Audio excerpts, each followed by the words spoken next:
अतिशय वाईट परिस्थिती आहे। खास करून मराठवाड्याची अहिल्यानगर, सोलापूर असे काही जिल्हे सुद्धा त्याच्यामध्ये आपण सर्वजण घेऊ शकतो।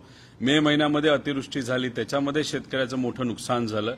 नंतरच्या काही दिवसांमध्ये पाऊस न झाल्यामुळे जे काही शेतात होतं त्याचं उत्पादकता ही कमी होणार होती आणि त्याच्यातच दुष्काळात 13वा महिना म्हणून आता अतिवृष्टी आल्यामुळे शेतकऱ्याचं खूप मोठं नुकसान झालं। शेतकऱ्याला कुठेही एक रुपया सुद्धा मिळणार नाही अशी परिस्थिती आज तिथं आहे। म्हणूनच आमच्या सगळ्यांची मागणी आहे, जिथं जिथं मोठ्या प्रमाणात पाऊस झालेला आहे तिथं ओला दुष्काळ जाहीर करा। 50,000 रुपये पर हेक्टर आमच्या शेतकऱ्याला तुम्ही द्या आणि कर्जमाफीची हीच ती वेळ अशी आमच्या सगळ्यांची तिथं मागणी आहे। पण ह्या सगळ्या गोष्टीकडे लक्ष देण्यापेक्षा कुठेतरी सरकारमध्ये असणारे काही नेते हे फक्त पर्यटन केल्यासारखं ठिकठिकाणी जात आहेत, राजकीय बैठका तिथं घेत आहेत। पण आमच्या सगळ्यांची ठाम मागणी आहे, लवकरात लवकर सरकारकडनं तुम्ही शेतकऱ्याला काय मदत देणार आहात ती गोष्ट तिथं जाहीर झाली पाहिजे।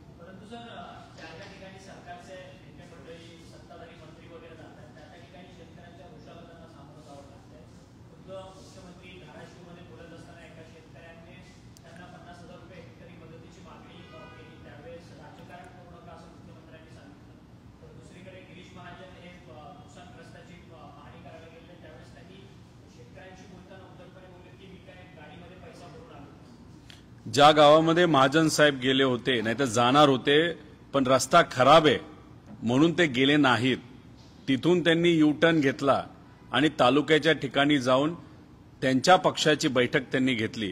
त्या गावामध्ये मी स्वतः मध्यरात्री गेलो होतो। धनगर समाजाचे एक शेतकरी आहेत, त्याचं खूप मोठं नुकसान तिथं झालेलं आहे।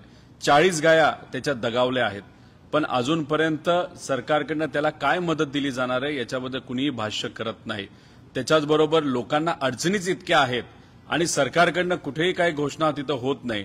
आता लोकच म्हणायला लागले हे आलिशान सरकार आहे, हे फक्त कॉन्ट्रॅक्टरच्या बाबतीत संवेदनशील आहे, पण सामान्य लोकांच्या बाबतीत कुठेही संवेदनशीलपणा या सरकारकडनं दाखवला जात नाही।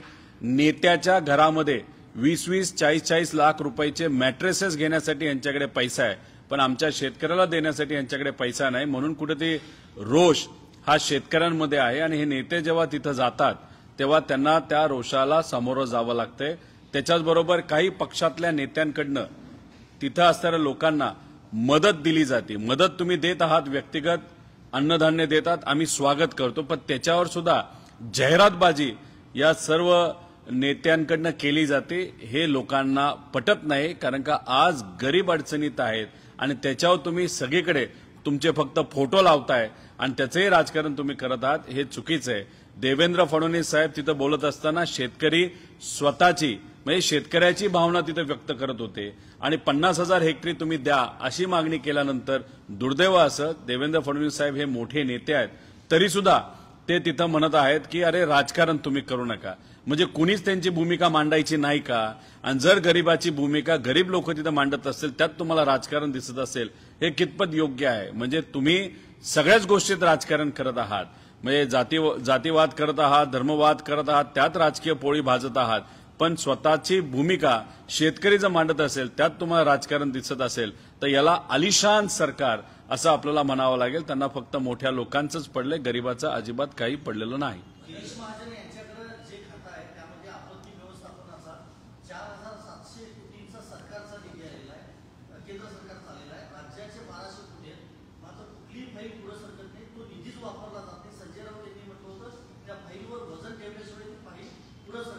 पण आपत्ती व्यवस्थापन त्यांच्याकडे नसावं, त्यांच्याकडे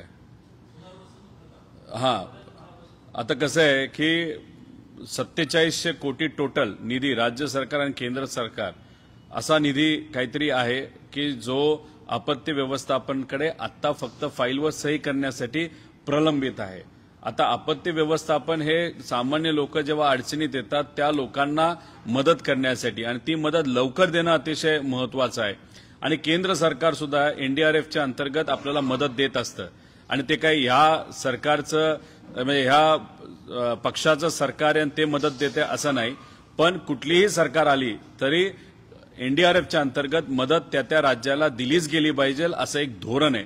आणि ती मदत केंद्राकडे मिळून सुद्धा ती जर लोकांना तिथं वेळेवर मिळत नसेल तर ते योग्य आहे. आणि तिथं फाईलमधून सुद्धा यांना जर काही मलिदा खायचा असेल तर अतिशय दुर्दैव आहे. आपल्याला असं म्हणावं लागेल, आपत्ती म्हणजे लोकांनी निवडून दिलं आणि आज लोकांनी निवडून दिलेलं हे सरकार गरिबावरच आपत्ती आणत आहे असं आपल्याला म्हणावं लागेल.